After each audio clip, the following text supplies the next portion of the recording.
Before we get started, I have a quick favor. I've been self-funding the Finding Genius podcast for 5 years now. I've done over 3,000 episodes. And as you can see on YouTube, we're up over 1 million views on the channel, which is fantastic. The next thing I really want to push on is to get up to 10,000 subscribers. Because once we do, we'll be able to put a donate button and we'll be able to solicit donations to help keep the podcast running and to also get the Finding Genius Foundation moving along. We have a big project studying anxiety, depression, and PTSD and working on a product to help people overcome these problems because I've seen them explode recently after the last 2 years of the whole virus situation. So if you would, please subscribe to the podcast. That would help us tremendously. Give us a thumbs up and check in the description for Buy Me a Coffee. It's about $5. If you could buy me a coffee, I'd really appreciate it. It would help keep the channel going, and I love coffee. Thank you.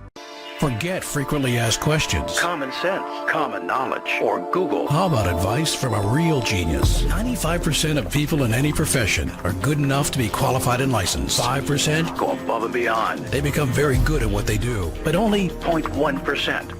are real geniuses. Richard Jacobs has made it his life's mission to find them for you. He hunts down and interviews geniuses in every field: sleep science, cancer, stem cells, ketogenic diets, and more. Here come the geniuses. This is the Finding Genius Podcast With Richard Jacobs. Hello, this is Richard Jacobs with the Finding Genius Podcast. My guest today I think will be incredibly useful to all listeners. His name is Daniel Packard. He's a UC Berkeley mechanical engineer, but he's the CEO of what's called Permanent Anxiety Solutions. They help people with anxiety, fears, doubts, and a whole host of other, mental issues that seem to plague everyone that I know and everyone that probably you may know as a listener. I shared a story with Daniel before we started. I just want to share this with everyone. I used to, so I'm just about 50 years old. For most of my life, I've been involved in entrepreneurial efforts, and people around me would say, oh, how do you handle the stress? Or you must be very stressed. And I didn't feel so bad. I said, I'm fine, and I felt fine. But maybe as the audience may be able to relate to, over the past 4 or 5 years, especially since COVID, I'm starting to feel anxiety more often. I'm starting to feel fear and doubts and, I have all these issues, and I see it in my family and my wife and my teenage children. So I'm doing this podcast in particular to help myself, to help you, the listeners, and to help my family, because it's not nice to go around with all these things in your head and all these issues. So with that being said, welcome, Daniel. Thank you for coming. Thank you for having me, Richard. Thanks for being honest and vulnerable and upfront, and just say, I'm struggling. And it matters because, especially with professionals are good at what they do because they handle it, they get it done, and they can push through. And we work with a lot of professionals who come to us and they say, man, I'm really struggling. Well, like, what's wrong with me? Nobody else is struggling. And people I work with, the other doctors, the other lawyers, they seem fine. And I interrupt them and I say, first of all, they might be fine. You don't. We work with a lot of people that will fully admit, I'm wearing a mask, I'm white knuckling it. And so first of all, if you think you're alone, most people are struggling with some version of fear, doubt, and anxiety. Now, they may be functioning on the surface, but they're struggling. But also, even if you're not struggling with these things, we work with two groups of people. One is people that have fear, doubt, and anxiety that's really holding them back. We work with other professionals and entrepreneurs and leaders where it's not stopping them. They're high functioning, they're doing well, but they're saying, if I didn't have the fear, doubt, and anxiety, I would enjoy what I do more. I'd make more money. I'd be more productive. I'd be a better husband or wife or parent or person. So I appreciate you, Richard, being honest, but I want to tell all of your listeners out there, A, you're not alone, and B, you just don't have to live like this, because what we do, and I always like to be clear, really clear about what we do up front, because there's a lot of podcasts out there. There's a lot of experts out there talking about fear, doubt, and anxiety, and your audience is primarily professionals and their time is limited, and why would you listen to me? It's because what we're doing is innovative, and I like to be clear so you know the value of why you'd keep listening. And what we're doing that we innovated, and I'll tell you the story in a bit, is we saw, and I saw in myself, and maybe Richard, you can see in yourself, that for areas such as anxiety, procrastination, people-pleasing, perfectionism, and low confidence, we call them the Funky Five. And it's not a funk band from the 70s, although it might be. But it's basically professionals struggle with either one or multiples of those. And when I struggled with all of those, I saw, and your audience has probably seen, that you can go to a therapist, a psychologist, a guru, a teacher, a coach, and at best, what you'll find is someone who will give you tips and tools to give you awareness and help you manage it. And that's better than nothing.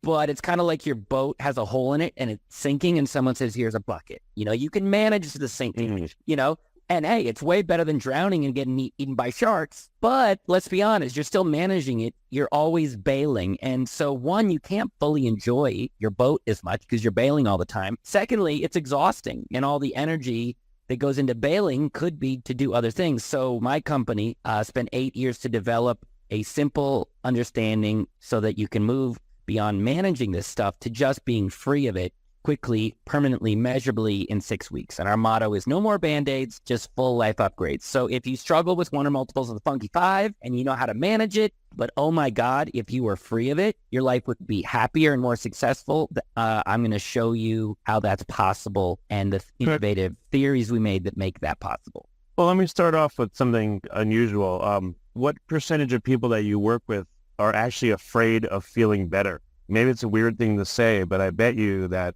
a certain part of the population, like they're so caught up in this for so long that they're actually afraid to feel better. And so they don't do this work to help themselves. I got to give you gold stars, Richard. That is an excellent point and question that most people don't bring up because we think, oh, I want to be better. I want to change. Of course, logically, but it's a real issue. And the fact that you're bringing it up at the start is very insightful because when we spent 8 years to develop this and over $1 million in research, we built this program that was solving this stuff quickly. And because I grew up where my dad was a physicist and he told me, results matter. When we built this program, it was all about results. And when people work with us, we measure their results numerically, but also at the end, we don't charge you at the beginning when we work with clients because we haven't gotten you results. Also, people are too skeptical, and so we lower the risk, but we only get paid at the end when you are free of what you're struggling with. Now, logically, you would think,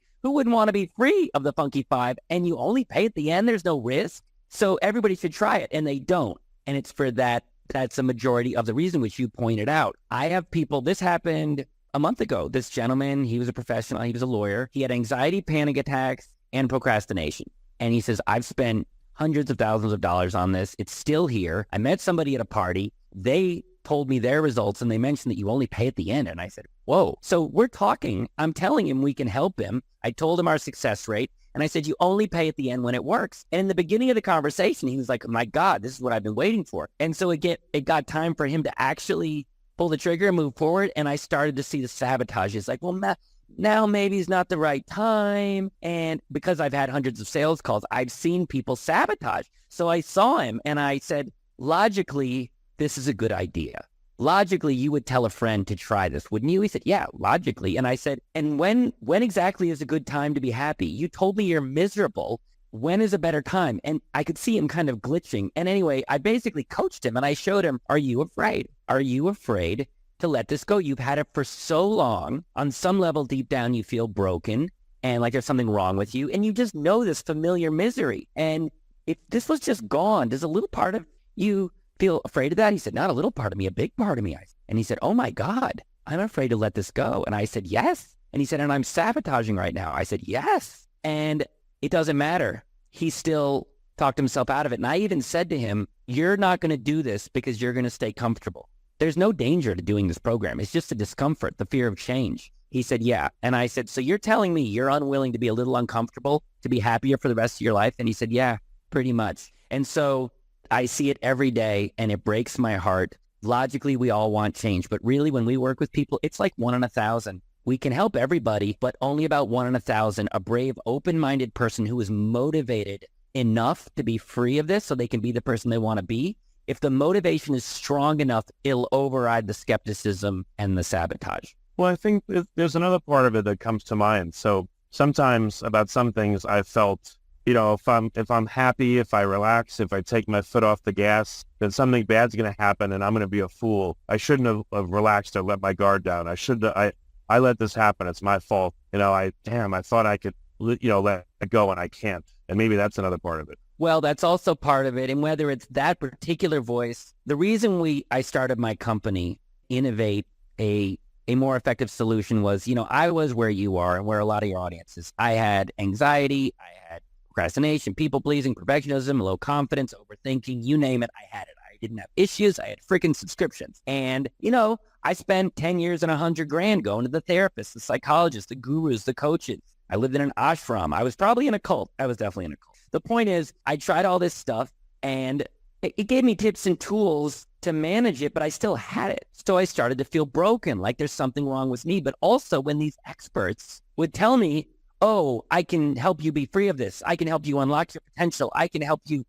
I would believe them that I would fail and I'd feel broken and even feel like worse about myself. And so a lot of your audience has tried things from well-intentioned people, but they've been burned because a lot of these people overpromise and underdeliver. Deliver meaning getting them free of it quickly. And so I talked to a lot of people that are like, I've been burned in the past. This person told me they could. And I said, I get it. That's why we created this no charge, no change guarantee, because we're dealing with the fallout of all these experts taking a lot of people's money and left them holding the bag.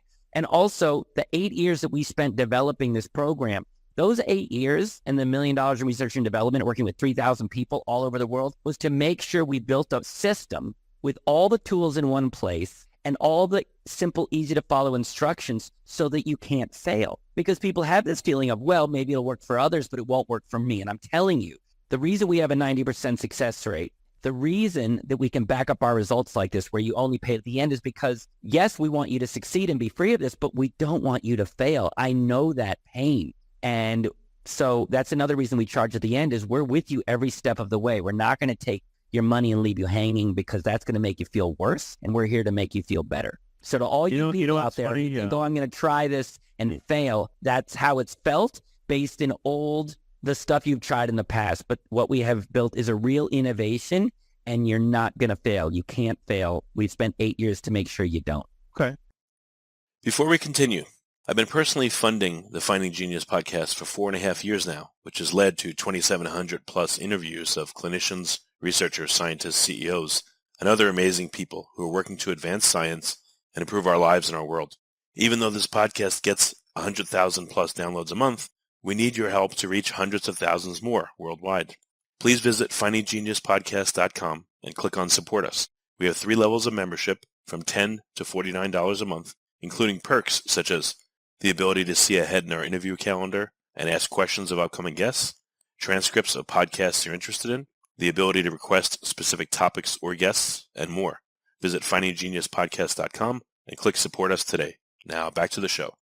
Oh, one quick thing I was going to say, it's funny is I know personal injury lawyers work in a similar way to you. They don't charge anything up front. They just get like a third of the winnings, on their case. So in a way, what you do resembles how they charge, by the way. Thank you. And honestly, it's just the right thing to do. Anybody that gets results, not anybody, but most people that get results know they get results. They're like, pay me at the end. When you take your car in, they fix it and you pay at the end. A lot of people, you pay at the end when you get the result, but the experts in what I call the improvement industrial complex, that's therapy, psychology, personal development, spirituality, they're not innovators. They're not solving this stuff quickly and measurably and consistently, so they can't have that guarantee or they'd go out of business. And frankly, they're not incentivized to solve things quickly. They're incentivized that you keep coming back for another retreat, another lesson, another video, another session.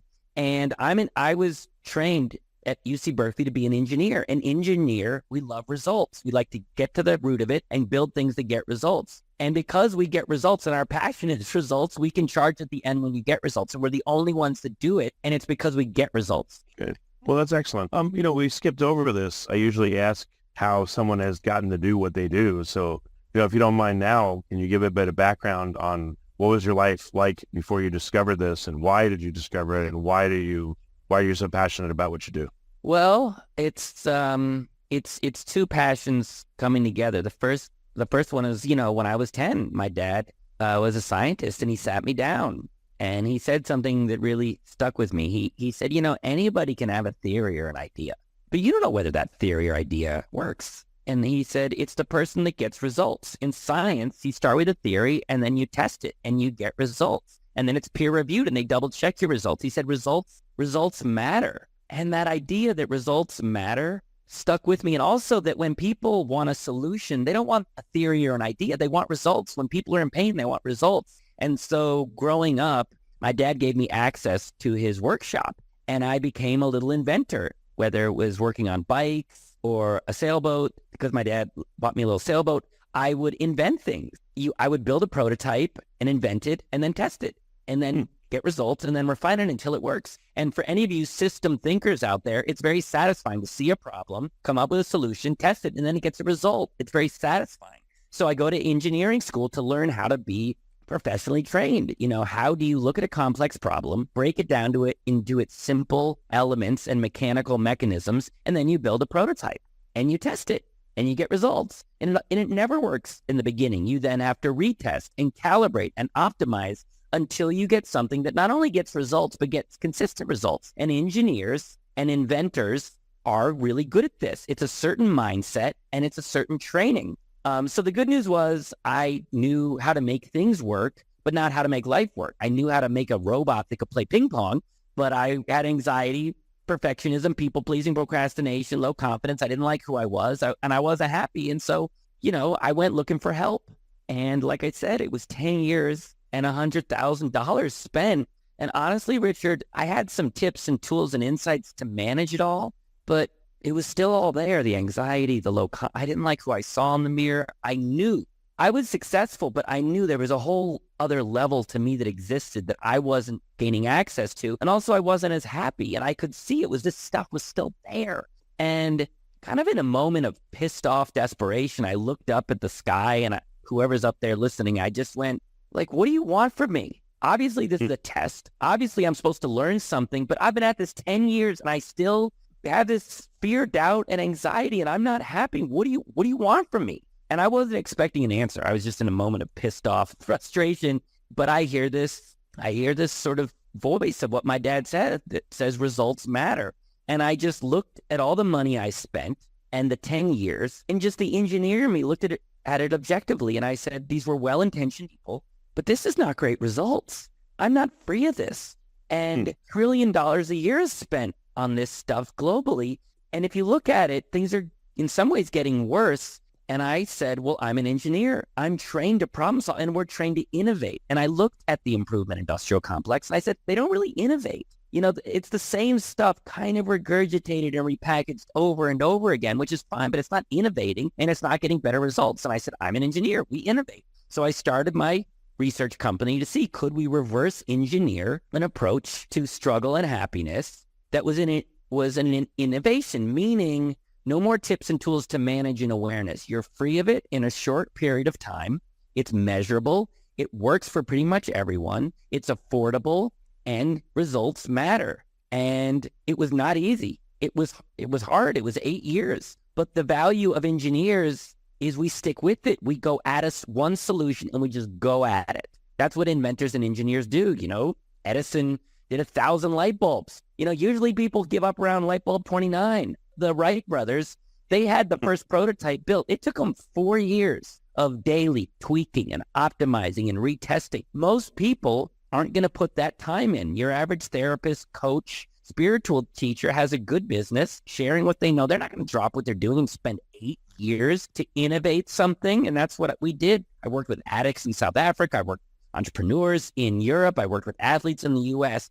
This is all we did for 8 years. And that when you put in that time to solve, we innovated this innovation, which is a 6-week online program with all the tools in one place. That's key. And the simple, easy to follow instructions such that if you follow the steps, you get the result. And the result is, whether it's anxiety, procrastination, people-pleasing, perfectionism, low confidence, anything that's a symptom of fear, doubt, and anxiety, it's either significantly gone or completely gone in 6 weeks. That's the innovation, the speed, the results, and again, the effectiveness. You only pay at the end when it gets results, and that's because we're getting results. Where does fear, anxiety, and all these other issues come from? And now that you've been in this for so long. Well, it's a great question, and that was the big sort of innovation. Is we looked at what's going on, and we wanted to make it simpler and just understand what's really good, because there's a lot of theories out there. Why do people struggle? Is it trauma? Is it society? Is it social media? Is it our past? Is it my nervous system? Is it my mindset? Is it my neurons? There's all these theories on what's going on, but it's not really solving anything quickly, and it's leaving people really confused. We get people all the time saying, I don't know what's going on. Like when you said you have this anxiety that comes up, right, Richard? Now you're a smart, systems-minded guy. You're knowledgeable. Do you know for sure what the heck this is? No, I don't know why. I try to develop techniques to deal with it. Like, we had a problem the other week, and I said to my wife, I said, the things I worry about don't seem to happen. And then when problems happen, they come out of the blue, and I never could have imagined. So it's probably not worth it worrying about stuff as much. But it's easy to say, but hard to do. There's just a small example of the self-talk that I try to generate to help myself, but it just doesn't take hold fully. Well, what you just said is a very common, I don't know why this is happening. If you don't know why, you can't solve it. But then, all you can do is kind of white knuckle it, hold on, avoid things that, make it worse. That's about the best you can do. But the fact that so many people struggle with fear, doubt, and anxiety, and when you ask a person, really, do you know the actual mechanics and mechanisms of where this is coming from? They'll say no. Like, that's a serious problem that, modern psychology has been around 100 years, and most people don't even know. We didn't know until we went looking. Here's the simple explanation of what's going on. This is what allows us to solve this stuff quickly. You want to hear it? Yeah. Okay, so first of all, what we saw is it feels like we have all these different problems. It feels like, I have anxiety, or I struggle with anxiety, or I have procrastination, or I have people pleasing, or I have low confidence, or I'm a perfectionist. It feels like we have all these different problems. And in reality, mechanically, you don't have multiple problems. You have multiple symptoms of one thing, which is fear. You can say you're anxious or have anxiety, but you could also just say you're feeling a lot of fear, and you call that fear feeling anxious. You could say you're a perfectionist, or you could say you're afraid to make a mistake. You could say you're a procrastinator, or you could say you're afraid to start or finish something. You could say you're a people pleaser, or you could say I'm afraid people won't like me, so I want everyone to be pleased. And you could say you lack confidence, or you could say you're afraid to be your true, authentic self. So can you see that if simple is better, because it gets us towards a solution, can you see that on some level, people aren't struggling with all these different problems? It's really just one thing, fear. Can you sort of see that? Yeah, right. These are all manifestations of fear. Exactly.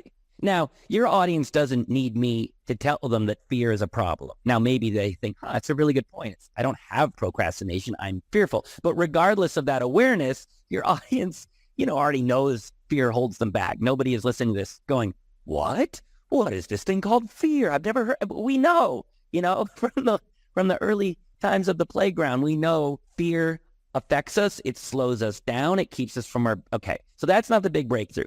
The issue is, when people go looking for help with fear, the general approach is overcome the fear, face the fear, change your mindset around the fear, push through the fear, quiet the fear, or avoid things that bring up the fear. Now, if you just want to manage it, those are great. But from an efficiency point of view, why is overcoming the fear, facing the fear, or pushing through the fear not a very efficient approach? I know the nature of fear is to inspire inaction. If that's it's not an oxymoron. Fear, it paralyzes you. It can paralyze you, and it's not even rational too. I let me just interrupt. The question was, even if it's paralyzing, if the advice you're given is push through the fear, overcome the fear, face the fear, why is that not a very efficient approach? Because it intensifies the feeling, and no one wants to intensify it. They want it to go away, I would think. Well, that's part of it, but basically the fear doesn't go away. If, overcoming the fear, I went to this coach who said, Daniel, you have all this fear, you need to overcome the fear. And I'm like, wow, it sounds great. So he gave me these tips and tools and strategies. And when I felt scared, I would overcome it. And it would help me for about 5 or 10 minutes. But the fear was never gone. So it's there waiting for me. So it's exhausting. That's why it's inefficient. But that's what's taught. Face the fear, change your mindset around the fear, push through the fear, avoid, So the engineer in me said, wait a minute. What if we just figure out where all this fear is coming from and we get rid of it? Doesn't that sound more efficient? Yeah, I mean, maybe this is an embrace the suck U.S. Marines type thing. That's what it's sounding like. No, it's the opposite of that. Okay. You can push through the fear in the moment to be functional. We work with soldiers. You can push through the fear it's great short term. But A, they come back, a lot of them, completely emotionally traumatized. But B, if you face the fear, it's still there. It's great for management, but it's not gone. Can you see it's just more efficient that it's gone? Well, you're not pulling it out by the root, I guess. Maybe that's one analogy. Yeah, you're not.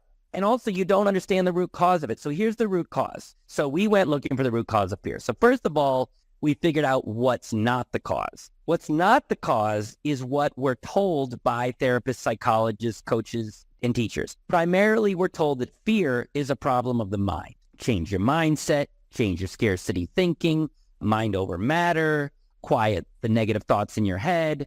Also, people are given pills to target the neurotransmitters in their mind, and it's called mental health. It's got the word mental right in there. So most approaches around fear are based on trying to address it at the mind level. Now, if that worked, if the mind was the root cause, great. But we saw in our research that the mind is not the root cause of fear. The mind isn't helping. It can say some very scary negative things that can keep you in a loop of fear, but it's not the root cause. It's not originating in the mind. Fear does not originate in the mind. Fear originates in the body for reasons which I'll explain, and then it spreads to the mind. And that's not theory.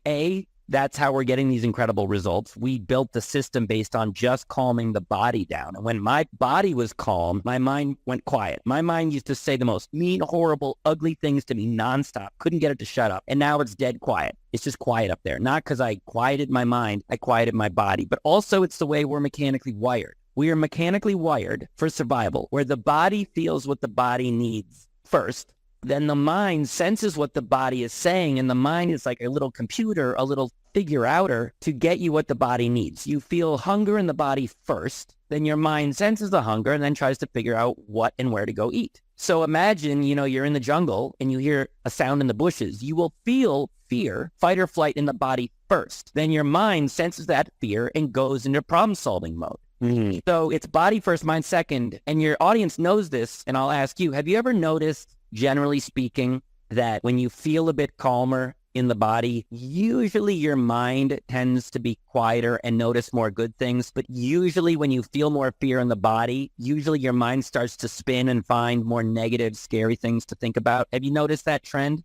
Yeah. And, it's accompanied by tension. And sometimes you feel sick to your stomach or your stomach drops out, all kinds of stuff like that. Yeah, all kinds of stuff like that. But the point is, I'm trying to show you that it's not starting in the mind. It starts in the body and then spreads to the mind. Do you sort of see that? I didn't know that was the path, but I know that fear is, for me at least, is almost always accompanied by a bad feeling in the body. My insides are liquefying because I'm really afraid of something, or I just feel like a prickly sensation, but there's always a body component is what I've noticed so far. Yes, there's always a body component. Now, if you don't study this like we do, you feel the body component and you can hear the mind component, and they fire at about the same time because it's a reflex. If you feel fear in the body first, your mind goes, oh God, there's a problem, and starts spinning. And it happens very fast. And if you don't study this like we do, you could think, well, maybe it's the mind first and the body second. So you may think, but I'm telling you, it's body first and it spreads to the mind, because again, when we built this toolkit, they just focused on the body. My body just went calm. I haven't felt fear, doubt, or anxiety above a 2 out of 10 for more than 5 minutes in about 8 years. But also my mind just went quiet. So the reason I'm pointing this out is sometimes people say, Daniel, how do you solve this so fast? Well, part of it is that the experts, while well-intentioned, sent you to the wrong location, the symptom. They sent you to the mind, and you can't ever solve things at a symptom level. So to all you people out there with the negative thoughts and the scary thoughts and the negative mindset, the reason it keeps coming back, there's nothing wrong with you. You're not broken. It's as long as your body has fear, your mind will always think there's a problem and start to freak out, look for problems. It'll blame the future. It'll blame you. But it's not your fault. It's that the experts sent you to the literal wrong location of the root cause. But when you go to the actual root cause, the body, your success rate goes way up because you're actually in the right location. Does that make sense? Yeah, I could tell you one memory that just came up. I used to go, I would run like 3 to 5 miles, X number of times a week in college. And when I got done, I would sit on the couch and I would feel completely calm. And I haven't felt like that in a long time, but I felt just like utterly calm and just at peace when I would do that. I mean, I'm so happy to hear that. And that feeling of calm is what we all want. That feeling of calm then gives you access to being the person you want to be. when we're afraid, everybody isn't able to be as confident, open-hearted. They don't have as much energy. Fear messes with us. And so that calm feeling, some people, I was working with a client. He was a British entrepreneur, very successful, but he had anxiety. He also had procrastination. And I showed him, I said, the root cause of this is in your body, you feel fear. You don't feel safe. And he said, yeah, I haven't felt safe since I was a kid. I said, I know. Welcome to the club. I said, we figured out where this unsafety feeling is coming from in the body. And I said, if we could help you feel safe, can you see how much better your life would be? And he said, oh my God, I would be so much better at everything I do, but also I'd just be happier. I said, I know it's hard to enjoy life when you're afraid. And so he went through, by about week 4, his anxiety was down about 80%. His productivity went from about 1 hour a day up to about 5 hours a day. The amount of time it took him to get started on a project went from about 90 minutes to about 7 minutes. And the amount that he could focus went from about 10 minutes in a row to about 90 minutes in a row. So the anxiety and procrastination were cleared up. But he said, when I was talking to him, he said, Daniel, I just woke up this morning feeling a feeling I haven't felt since I was a kid. I said, what? He said, I just felt calm. And it's not temporary, it's permanent. Like, this works. I said, I know. And so I'll explain to your audience how it's possible to have a permanent calm. But what we do is the program helps you feel safe, just safe from the inside out. So if you could feel safe from the inside out, Richard, and to your audience, just you felt safe, not because things were going well on the outside, not because people liked you, not because you were successful. You just woke up every morning feeling safe and calm from the inside out. How much better would you be at what you do, and how much better would your life be? A lot. That would be a good help. And why would it be better? Because if you start off the day feeling worried or dread, I mean, it colors the whole day. Everything you do is rush. Everything you do, you can't engage and immerse yourself in it. I mean, there's conversations you have where you're not even hearing anything, and you just, I don't know what you like go all internal in a way mentally when that happens. Very well said. We are wired to keep ourselves alive. If you feel a low level of fear, that takes your priority and focus, not your dreams, not who you want to be, not the type of parent or person or leader or professional you want to be. The fear takes priority and it'll override. That's why people stay in their comfort zone. I work with clients all the time. They're like, I'm very successful. I'm in my comfort zone. I'm like, I know. Nobody wants to feel this fear, and you're stuck. And no matter what you try, this will limit your ability to be happy. So what we found is, where is this fear coming from and why? And it's really simple. It's so simple. I had a client last week. He said, I'm kind of pissed off that the experts didn't figure this out earlier because it's really obvious. Okay, so once you go to the body, the beauty of the body is it's mechanical. There's systems in the body. The mind, nobody understands the mind. It's still early days of research. There's millions and billions of synapses and neurons. They don't understand the mind. But the body is very well mapped out. It's mechanical. There's bones and ligaments and arteries, and there's systems in the body. And engineers love systems. So we just asked ourselves, what system in the body might be malfunctioning and creating all this fear? And once you ask the right questions, as you know, you get the simple answer. So I'll ask you, Richard, and your audience, okay? Take out the word fear or doubt or worry or anxiety and just use the word nervous. If you had to guess which system in the body is malfunctioning and making everybody feel extra nervous, do you think it's the endocrine system, the coronary system, or the nervous system? Well, probably all of them, but it's the nervous system, I guess, would be the most immediate. Yeah, and why do you say it's the nervous system most immediately? Why do you say that? Because you're talking about being nervous, so nervous means nerves. I guess that's the quickest association. Yeah, you're right. It's the nervous system. Your nervous system is your body's mechanical, instinctive threat response system. If it's healthy and functioning, you feel like there's no threat and you feel safe.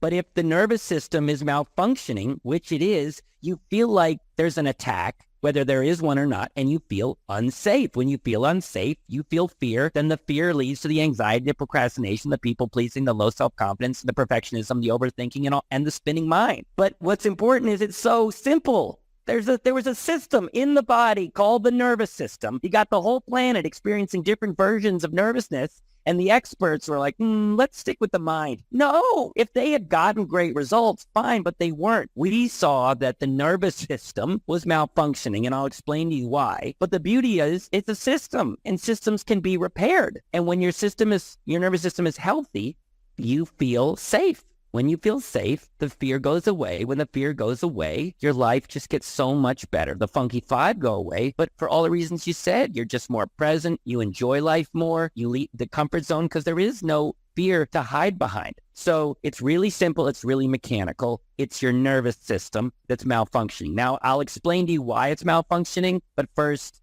I just want to be clear. The source of the fear is not your mind. It's the nervous system. Why? Spoiler, surprise, it's got the word nervous right in there. And the system that we develop, which is all the tools in one place and simple, easy to follow instructions, what it's doing over those 6 weeks is it's bringing your nervous system back to health. And that's what I feel every day. I feel calm, safe. I don't have fear. I do not care what people think of me. The idea of procrastinating doesn't even occur to me. Perfection, it doesn't even occur to me because I have a healthy nervous system. So I feel safe. And all those symptoms just vanish. And that's what we get people. So I'll explain to you why the nervous system is malfunctioning, but first, do you have any questions? Yeah, I've got a question for you. You expressed it differently. I feel this, I feel that. What I hear more is I am nervous, I am anxious, I am depressed, I am that kind of stuff. That's what I hear from a lot of people. I don't hear I feel, I hear I am. Well, it's a good point. So the reason it's a really good point, and whether you say I am or I feel, it still doesn't change the fact that, as you said earlier, there is a body component. When some people do say, even I have anxiety, or I feel anxious, or I feel afraid, or I feel worried, there's this, you'll feel it in the throat, your chest, your heart, your stomach, regardless of the language that you feel. But the reason it's important, what you brought up, is when people have had this for so long, and because they don't understand this is just a symptom of a malfunctioning nervous system, people start to say, I am anxious. I am a procrastinator. I am a perfectionist. I have low self-esteem. I am a people pleaser. And they start to identify with it, and it starts to become part of their identity, and like they're broken. And that's what leads to the fear of letting it go, because it's just part of who you are. And then people have this fear of like, well, who would I be without this? So I want to let your audience know you are not a procrastinator. You don't have anxiety. You're not an anxious person. This is just a body issue. If you don't brush and floss your teeth and your teeth are fragile, nobody says, I am a tooth pain person. Nobody says I am. They realize, oh, I just have tooth pain. Or if you sprain your ankle because you weren't taking care of it and you fell off a ladder, nobody says, I'm a recovering ankle pain person. No. You just see it's a symptom that systems in your body are malfunctioning. So it's a very good point, but trust me, you are not this. This is not your identity. It is not who you are or what you have. You didn't catch it. Right. You were never taught to take care of your nervous system. It's malfunctioning, and it's just a symptom that you can be free of. Well, let me take it one point further. I started studying a little bit of what's called acceptance and commitment therapy, and it teaches you to say there is anxiety. There is fear. It's weird. And when I've tried it, it actually helps a little bit. It doesn't take it away, but it takes the edge off for some reason. And it's just, it's like, it's a depersonalized way of saying it. Maybe that's why it helps, but I just wanted to bring that up. No, it's a good point. And the reason partly why it helps is it's lifting the shame and the guilt and the, oh God, there's something wrong with me, I'm trapped here. It sort of just makes it what is. So it takes the sting off, it takes the edge off, it makes a horrible situation less horrible. That's one reason. I remember that one. I tried that technique, but it goes into the category of management, right. Whether you say I am or it is, it's making a horrible situation less horrible. But wouldn't it be nice if it was just gone so you didn't even have to use that technique? Yeah, I'd be a million times better. So yeah, it is a million times better. Takes the edge off, but it's just I just wanted people to understand there's like at least 3 ways to express it, even if none of them are successful. And honestly, anxiety, fear, doubt, the funky five, there's so many ways to look at how we struggle. You can call it negative mindset. You can call it I feel anxious, I'm anxious. You can call it the ego. There's so many explanations but it's just what we saw is none of it, as far as we know, was a mechanical understanding of how to solve it quickly. It was just different explanations of the problem. And so, yes, there's many ways to talk about it, different modalities. And we always say, look, we're not saying any of those are wrong. We're just saying if you still have it and you'd like to be free of it, this is how we do it. And the reason we do it is because we saw why the nervous system was malfunctioning and making everybody feel unsafe. Do you want me to show it to you? Yeah, definitely. Go ahead. Okay, so this is a super oversimplified explanation of why your nervous system is malfunctioning and you feel unsafe. So It's really simple. It's just to give you an experience so you know what I'm talking about. Because right now I'm just talking about the theory. So what we're going to do right now is a little role play to give you a very simple insight as to what's causing your nervous system to feel unsafe. Okay? So in this little role play, I'm talking to you, Richard, but I'm also talking to your audience. Okay? So in this role play, let's say we're friends. Okay? And all of a sudden, for reasons you don't understand, I start to be a really crappy friend to you. I'm mean to you. I'm unkind to you. I'm critical to you. I know what you need and it doesn't matter to me. I put everybody else ahead of you and I put you last. When you're struggling, I'm not understanding. I judge you. And when you really, really, really need me, I'm not only there for you, I tell you you're a bother and you need to get away from me. If I treated you that way for a while, would you feel safe around me or unsafe around me? Yeah, I would stop telling you things, and pretty quickly I'd stop interacting with you because I don't like how you make me feel, or I feel when I'm around you. That's true, but would you feel safe or unsafe?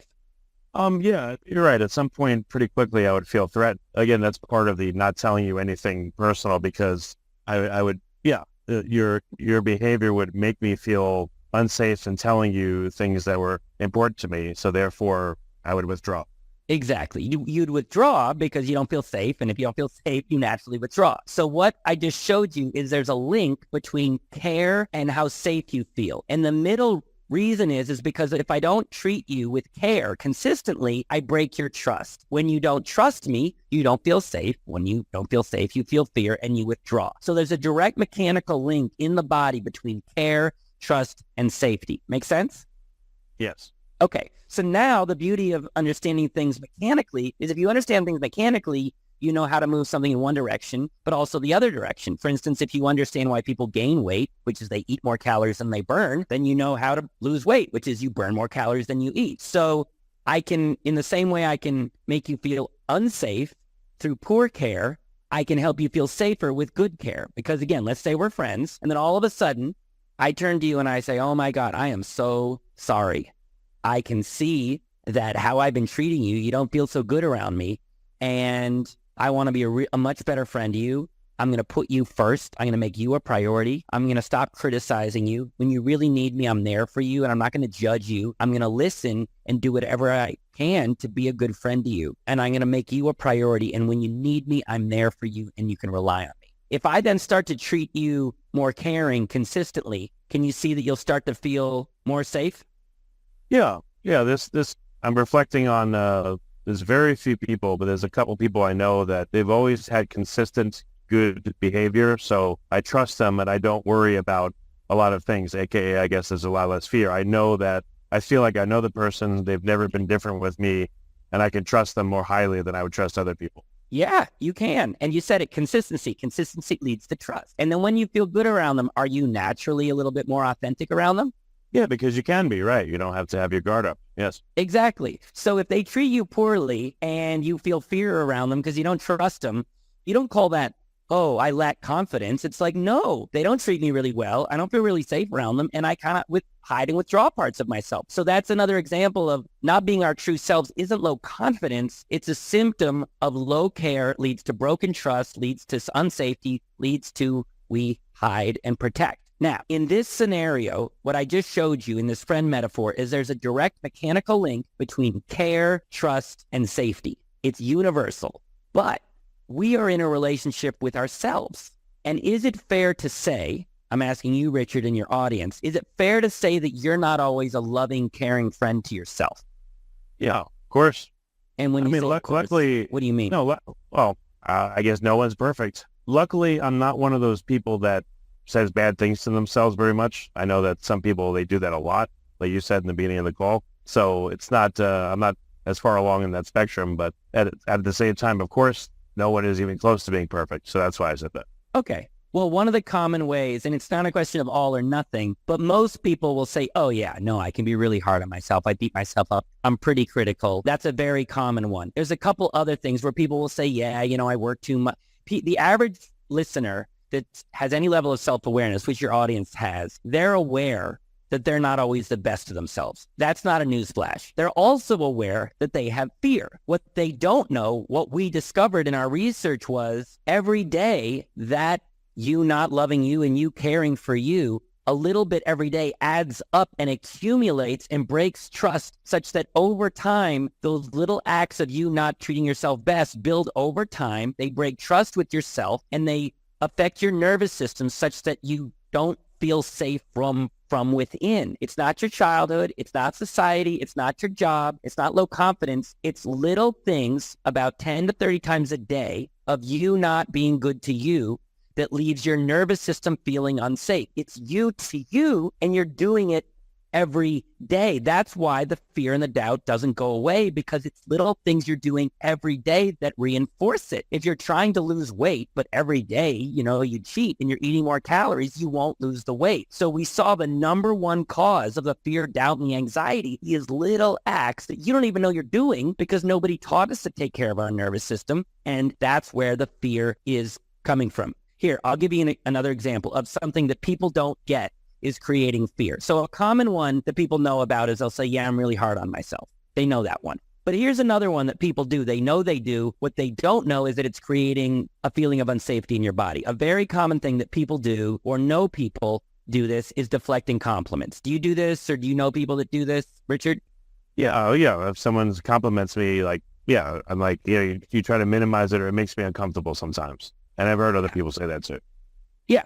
So you deflect compliments. You know you do it. Yeah. You know it's not great, but you do it. And you know that you have anxiety and fear and doubt. Okay. What you didn't know is that deflecting compliments can leave you over time feeling anxious and afraid. And I'll show you. Again, let's just say we're friends and I'm going to do an exaggerated version of deflecting compliments. So let's say we're friends and let's say to you, Richard, and your audience, somebody compliments you and says, hey, good job. And then I, as your friend, jump in and I say, no, you get that appreciation away from them. Okay. Do not appreciate them. Do not celebrate them. Do not treat them well. In fact, all we need to do is criticize them when they mess up. That's how they deserve to be treated. If I did that to you as your friend, would you feel safe around me or unsafe around me? I'd be pissed at you and curse you out. Well, underneath anger is often fear. So again, would it break trust and make you feel unsafe or build trust and make you feel safe? Yeah, it would make me feel unsafe. I'll tell you one horrible example from years ago. I knew this guy for about 10 years and I overheard him in a conversation with somebody and I knew he was lying because I knew the context. And I said to him, hey man, when the guy left, I say, hey man, why you lying to that person? I said, that's not good. And he goes, don't worry, Rich. I would never lie to you because you'd see right through it. And all of a sudden I was like, oh my God, the last 10 years of knowing this person, what the hell? It's threw the entire relationship into a blender. It was horrible. And I've never forgotten it. Anyway, I'm going to relate that story. No, for good reason. Any story that we are so wired for safety, and part of safety is trust, that stories that break trust and scare us, they stick with us for obvious reasons. But the point I'm making is people always want to know, where's the fear coming from and how do I get rid of it? And you can't get rid of it because every day there's 28 ways that we identified that you should be treating yourself well every day. You should be taking care of your nervous system, but we were never taught it. We were taught to brush and floss. We were taught to get enough sleep. We're taught to drink enough water. We're taught to eat right and exercise. But feelings and emotions and taking care of ourselves, we're not taught. We're never taught it. In fact, we're taught bad habits from when we were a child. So it's not your fault. But what's mechanically going on is you're accidentally treating yourself poorly from the criticism, the deflecting compliments, and 26 others about 10 to 30 times a day. And it's been building over time to leaving you feeling unsafe within yourself. And if you don't stop doing that and move from unhealth to health, then you're continually treating your nervous system with unhealth in little ways every day. And the fear, doubt, and worry will never go away. That's the bad news. However, if we want people to be free of fear, doubt, and anxiety, and I'm basically saying the fear, doubt, and anxiety is a symptom of little acts of unhealth from you to you every day that have been building up over time to create this feeling.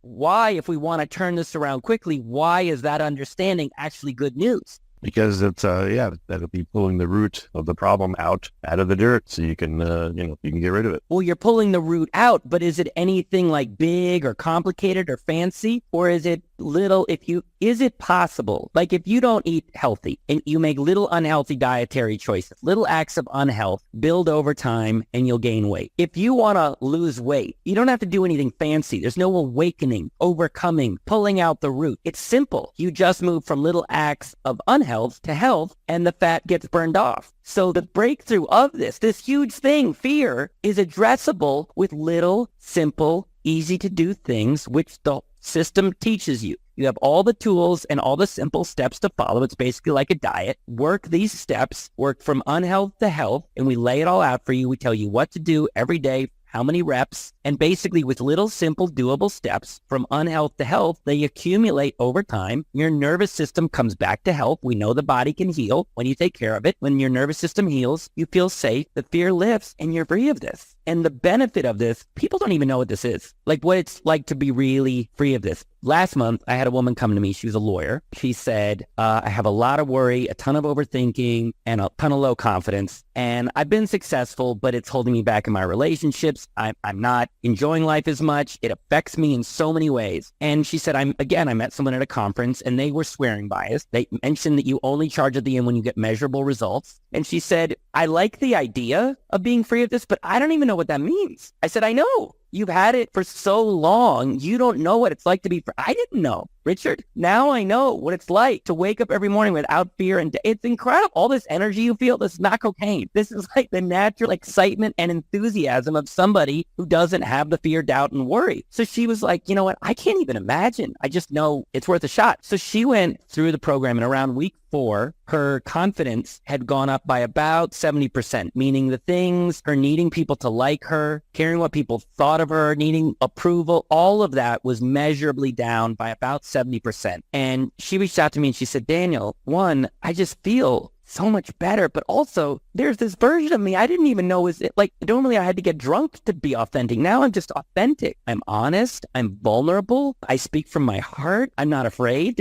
I'm just living life more, and I'm just the person I always wanted to be. And now I know, and it's permanent. So to your listeners out there, sometimes people say, well, what does it even mean to be free of this stuff? You don't really know because you've had it for so long, but I can tell you it was the version of you that you were when you were a kid before the fear kicked in. I do see a potential block here that would be very common in that, there is a large percentage of people, I would say, that talk badly to themselves. And so how are you supposed to, if I'm faced with like you're saying 10 little things a day or whatever, if you do them right, your body will feel better and then you won't have this fear. But if I punish myself, if that's my mindset, like I'm always saying bad things to myself, that would block. It could block me doing these little things, even if they're little, to make myself feel better because I don't deserve it, I feel, let's say, or I don't, whatever, So theoretically, yes, if you can't stop doing this stuff, you keep doing it and you would continue to break trust with yourself. So when we set off to do this, it took us 8 years and all this testing to figure out how do you make a person change quickly in a way that blocks don't get in. The blocks are fear and unconscious beliefs. And part of the tools, what they do as you work the steps is it's basically rewiring you where you naturally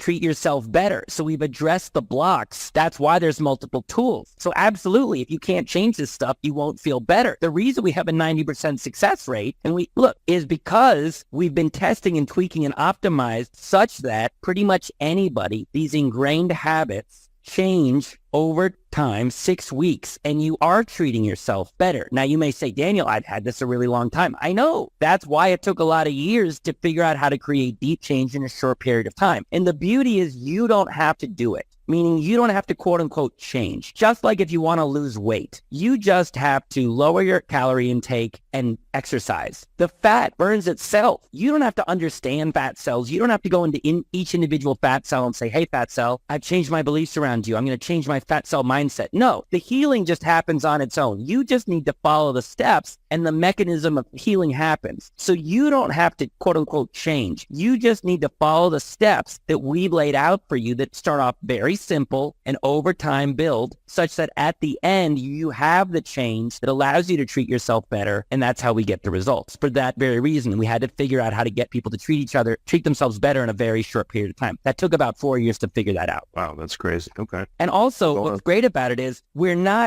getting people real freedom by getting them to just be healthy and loving to themselves. That's how we're doing this. Now, it's a bit more complicated and sophisticated than that, but that's essentially it. We're teaching people proper inner health and hygiene. We're not taught it. We're taught to beat ourselves up, repress our feelings, and we're teaching people proper inner hygiene and health. So the value of that is that this is what the world needs. We want this program to get into schools and teach this to kids. I spoke to 300 middle schools and high schools, teaching them daily emotional health and hygiene, these good habits so that they can be calm and confident. But we get parents that come to us all the time and they say, look, I'm anxious and I lack confidence and I'm doing these funky five and I'm passing it on to my kid and I see them in pain and it's heartbreaking because I can't stop it. I said, I know. And this happened 2 months ago. This woman came to me. She had anxiety, panic attacks, and perfectionism. And she said, I can see it in my kid. And they're a teenager now and they're getting just annihilated with social media and the bullying and it's heartbreaking. I said, I'm going to show you, well, you're going to learn over this 6 weeks, basic inner hygiene such that your anxiety and perfectionism go away. But also you'll understand how to take care of yourself daily and your child will see you doing that and they will model your behavior. And we've seen the children of our clients have their anxiety and low confidence go away. And she said, are you kidding me? She kind of made a joke. She said, do I pay more for that? I said, no, it's built in. So she didn't really believe me but when I said, look, again, try it. If it doesn't work, you don't pay. So I think it was around week 5. The whole program is 6 weeks. She wrote me this message and then I spoke to her on a call and she was crying with gratitude. And she said, look, my anxiety it's down by about 90%. My perfectionism is pretty much gone. So I feel so much more free to be me, to make mistakes. I'm getting way more work done. I'm enjoying work more. I'm better at what I do. But that's not why I'm crying. I'm crying because yesterday my kid came home from high school. And I said, how was your day? And I said, well, I got bullied. The client, her name was Joanne, said, and I was preparing my teenager to say, and I'm just freaking out and I'm anxious. And Joanne said to her child, and her teenager said, I don't know, it just didn't bother me. She said, what do you mean it didn't bother you? And her teenager said, well, I mean, it didn't feel good, but it just didn't affect me. And Joanne said to her teacher, said, this stuff used to cripple you. What happened? And her teenager said, well, I've been watching you and I've been doing what you've been doing every day. And I don't know. I didn't like the bullying, but there was no anxiety and I didn't care what people thought of me. It was just gone. And Joanne said, I cannot tell you what a gift that is. I have my life back, but I now am going to have a calm, confident child, which is what any parent would want. And that's because what we're teaching isn't the symptom. It's the healing that not only you can get for you, but you can model it so you can show others how to do it in your life. Yeah, that's great. That's awesome. I keep thinking of stupid jokes to say, but it's not appropriate, so I don't say them. Such as, I was afraid you were going to say that, but I'm holding them back. But this is a great. Well, I appreciate the warning, but now I'm curious. What was the joke? Oh, that was one of them. Like I was afraid you would say that, or that kind of stuff. You were afraid I'd say what? Oh, I don't know. At various times, I thought that. Again, it was just a joke that came to mind, but I didn't want to say it. So. But wait, I'm just not clear. You were afraid you would think what? What was the thought or thing you were afraid you were going to say? No, just at various times when you'd say stuff and you talked about a positive result, I would joke and say, "Oh, I was afraid you were going to say that." That's all. That joke. Yeah. Well, I appreciate it. I mean, I have all people like jokes, but I also, what we're doing, it's so important that the world is hurting and the world, whether the violence, and there's just so much that's affecting our planet that's rooted in fear. And we figured out that the root cause is just this daily care. And no one saw this simple solution. Florence Nightingale, more people were dying in recovery than on the battlefield in the 1850s. That's what Florence Nightingale, the nurse, saw. And nobody cared. The doctors and the generals just said, don't worry about it. But she cared. She said, we got to solve this. And she figured out the simple solution of hygiene. You got to change the bandages, open the windows, and move the soldiers away from the toilets. And the death rate dropped by 99%. A simple thing that literally saved millions of lives.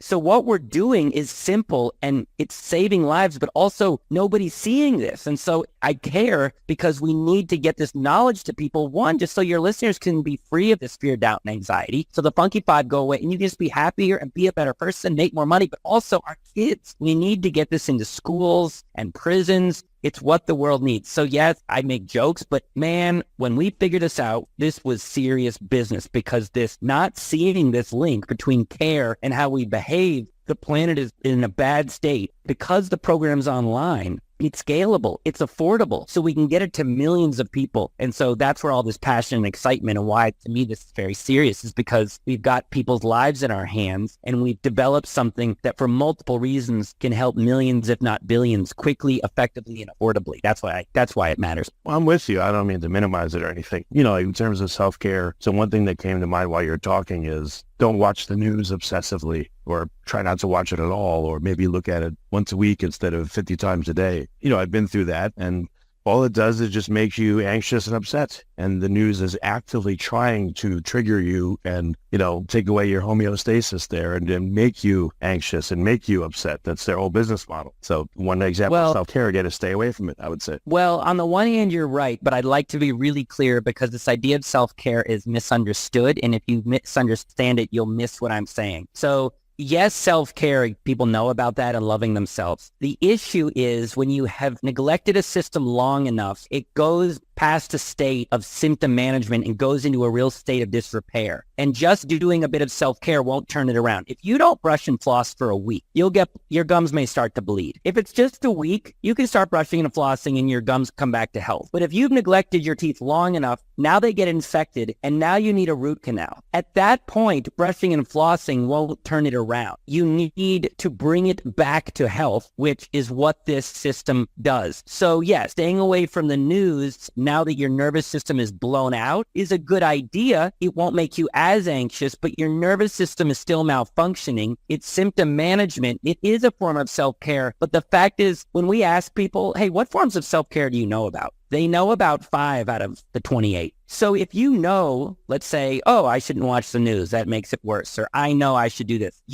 5, maybe 10, but there's more that you're doing that you don't know about. And if you don't know it, you're doing them every day. So yes, staying away from the news, short term, it's a good idea to think, but I don't want you to think if you just stay away from the news, take better care of yourself, this is going to heal itself. Once you need a root canal, or once you're having a heart attack, things have gone too far and little adjustments won't bring it back. You need a complete rehabilitation of the system. This is what our program does. Does that make sense, that if you're having a heart attack because your arteries are blocked from decades of poor health, at that point, it's like self-care is a little bit too late. You need a serious overhaul of the system? Yeah, I'm with you. What's one unexpected self-care method that when you tell people, they're like, what? Really? That might be a good thing to talk about. Well, on the one hand, it is a good thing to talk about. But first of all, I don't want to call it self-care, because that, even though I'm using it, because that phrase, self-care, self-love, is very misunderstood and it's imprecise. And I'm really trying to give people precise understandings of what's going on. The other thing is, I could tell you, oh, do this one thing, but that wouldn't bring your system back to health. It would at best manage it. And I'm trying to revolt against the tip and tool for management. What the value of the program is all the tools in one place done over 6 weeks that brings your whole system back to health. And you have to do the whole system. So I don't like to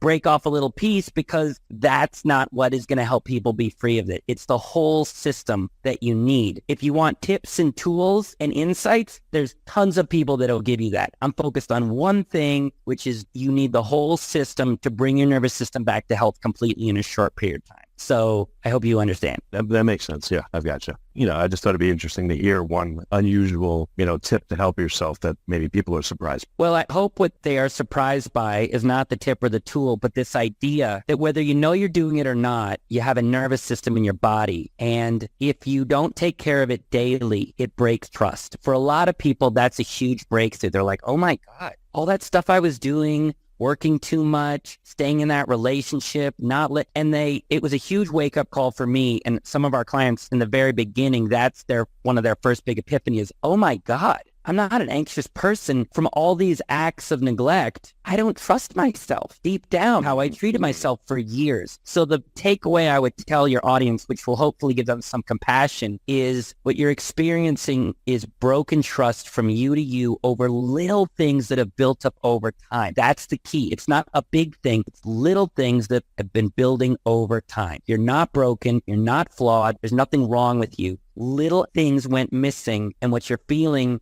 is broken trust, which makes you feel unsafe. And that's what you're experiencing. That makes sense. Does that help? Yeah. I guess last question of this vein. I know it's getting late, and I appreciate you staying. Do people feel overwhelmed when you say you really need to know about these 20 things that reduce your self-care or break the trust with yourself? Do they feel like, oh my God, there's so many things I have to be aware of now, so in order to do this right? It's a good question. First of all, you don't have to do all 28. If you had to do all 28, we wouldn't pull this off in 6 weeks and have a 90% success rate. I invite people to try and stay away from the what ifs. We have worked so hard so that you really can't fail at this. So when your mind goes to, what about this? What about this? What about this? We wouldn't have a 90% success rate in 6 weeks if we hadn't already tested this and found all the what ifs and built that into the system. So if you have this doubt of what is this? What about this? What about this? I would invite you, just listen to me. What matters is results. Even if you have doubt and skepticism, if you are focused on the result, your doubt and skepticism go down. It's fine to have some doubt and skepticism, but we have found that if you are just listening, going, wait a minute, I have a shot at being free of this quickly so that I could be happier and more confident and be the person, a parent, a partner, and leader I want to be finally. And it's no risk to try. If you're really focused on the result and the fact that you only pay at the end, you get results, which means we're getting results. If you just stick with that part, it'll keep you out of the what ifs and what ifs and what abouts. Because if you go there, it just creates more doubt and more worry. I invite you, stick to the important thing of what if you could be free of this, and it's no risk to try. So have your doubt, have your worry, but since there's no risk to try, would you agree, Richard, that it's worth trying, even with doubt and worry? Yeah, no, I'm with you. The last thing I want to ask you is, so you said you have a 90% success rate. That sounds like an honest number. To help people not become the 10% it doesn't work for, what constitutes the 10%? Why does it not work 100%? And I'm not trying to be unreasonable, but just to prepare people mentally why it may not work for them. That's a great question. So what we've engineered is mechanical and applies to everybody. It's like going to the gym. A gym works for everybody. If you take 100 people and they lift heavy things in repetition, you get stronger. But not everybody may go to the gym, even if the gym works. Agreed? Right. Okay. Yeah, so true. We worked very hard to make the program effective, make it really simple and easy to follow. And so we get 9 out of 10 people that complete the program are either free of it or almost completely free of it. However, it's only 6 weeks and we're trying to undo lifetime habits and patterns. It's not a lot of time. So anybody that uses the tools longer than 6 weeks, we go up to about 95%. Also, when you're using the tools, we don't always know what you're doing. We don't know how deep you're going. We don't know. So oftentimes it's just because either people aren't quite ready. There's some unconscious sabotage. We tried harder and harder to lower it, but it's only 6 weeks. So that's where the 10% is. Now, for people that are interested in the program, you have a call with me. You can go to our website, danielpackard.com. You can find out more about the program, how it's laid out, how much it takes, how much it costs, which, trust me, is way less than you'd think, about the no change, no charge guarantee. And if you're interested in the program, you and I have a call. And I understand your situation, and I'm seeing if you're a good candidate. Now, it's really almost everybody is. But if I sense that it's not the right time for you, sometimes people are in so much pain and in such a vortex of pain, they're just not even really able to even apply the tools. And I'm that almost never happens, but I'm double checking. And if we don't think it's going to get you results, we don't let you do the program, because then you're going to try and fail and feel worse about yourself. And that is the last thing we want. So 90% is because it's only 6 weeks. It's not a lot of time. 90% in 6 weeks is incredible. But then also, I'm going to talk to you and make sure that you don't fall into that. And then also, we're always just improving the program. It's technology. Technology improves. We're at 90% right now. At one point, we were at 60. Then we got up to 75. Then we got up to 90. So it's up to me, the engineer, the developer of this technology, to figure out ways how to get it to 100. So the other reason it's at 90 right now is that's where the technology is at. And we are striving every day, looking at data, tweaking and optimizing, trying to get it to 100. So it's at 90 right now. I'm very proud of it, but I hope one day we get it to 100. Okay. Well, excellent. Well, Daniel, thanks so much for spending all this time. We spent quite a lot of time in this interview, and your passion and your exuberance for this is just, it's great. And you're doing something that really is desperately needed by, I can't even imagine how many millions of people need it. So how can people take action now that they've listened? Where do they go to start engaging with you and, see if they qualify for the course? Well, first of all, Richard, I love the fact you used the word action, because people are conditioned when it comes to self-improvement and psychology to always be learning, exploring, understanding. And what we're doing is we're solving. And to solve it, you got to take action. And because of that unconscious fear that people have to let this stuff go, they'll hear me on this podcast and they go, oh man, that makes a lot of sense. It's not the mind, it's in the body, it's the nervous system. Wow, you could bring the system. Oh, wow, and they only pay, like logically they should take action, but they're unconscious sabotage and they'll say like, oh, and they'll just walk away with this information. I'm telling your audience, don't just take what you heard and go, oh, that was interesting. It's more than interesting. This is an escape plan out of the cave that you are stuck in. So take action. Get to the website. Your mind will try and tell you, oh, that was interesting. That guy has made some good points. And you'll drift off to the world of just learning more about yourself. And I'm saying stop learning about yourself and get the escape plan. And for that, take action. Most of your audience won't, but your audience is listening. It's intrigued. And has a brave, open mind, they will take action. And what you do is, I like things simple. I'm Daniel Packard. Go to danielpackard.com. And there's two options, both of which you get a free call with yours truly, which I think is pretty incredible. I'm incredible. And take it for me, that's from someone that thought I was a piece of crap and hated myself. I now believe that talking to me is a real gift. So you have two options to talk to me for free. One is a quick next steps call where I learn more about you and how you want to be and the life you want to live. And I'll give you some quick, simple, easy to follow, actionable steps that'll move you in the direction of less fear and less spunky 5 and more joy and fulfillment. Or if you're listening to this going like, I got some tips and tools, like I want the 6 weeks, go to danielpackard.com, find out about the program, how it's laid out. There's basic information, the price, the no change, no charge guarantee, testimonials of people who are living free of this stuff. And for those of you who are ready to change and you want to know more, you book a free call with me. You can ask me questions to address your skepticism and doubt, make sure it's a good fit for you. I'm going to make sure it's a good fit for you. It almost always is. And if you want to do this and I allow you to do this, which almost everybody does, you could start to feel better within a few days from now. So again, if you are interested in taking action, which you should be, but not all of you will, go to danielpackard.com, either a next steps call or learn more about the program and see if it's a good fit by having a free call with me, which you can book at danielpackard.com. Yeah, excellent. Thanks for coming, Daniel. I really appreciate it. It's been a great call. Thank you. It was my honor, Richard. Thanks for having me. If you like this podcast, please click the link in the description to subscribe and review us on iTunes. You've been listening to the Finding Genius podcast with Richard Jacobs. If you like what you hear, be sure to review and subscribe to the Finding Genius podcast on iTunes or wherever you listen to podcasts. And want to be smarter than everybody else? Become a premium member at findinggeniuspodcast.com. This podcast is for information only. No advice of any kind is being given. Any action you take or don't take as a result of listening is your sole responsibility. Consult professionals when advice is needed.